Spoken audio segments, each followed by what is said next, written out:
tultiin tänne tekemään pieniä tuulenkaatopuita tämmöisellä Brücke-akkumoottorisahalla.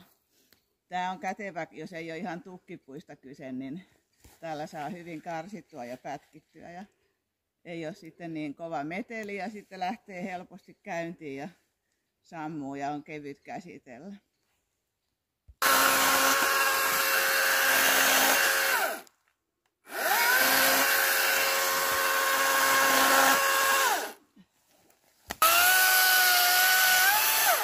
Hyvin menee poikki.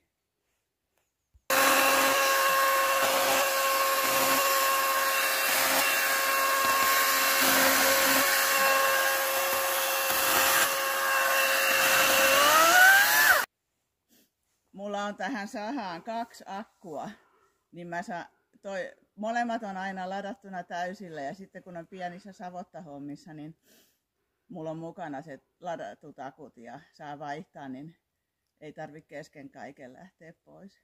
Ainakin aiemmin talvella niin on ihan hyvin semmoisen 6 tunnin sahuun pystynyt tekemään näillä 2 akulla.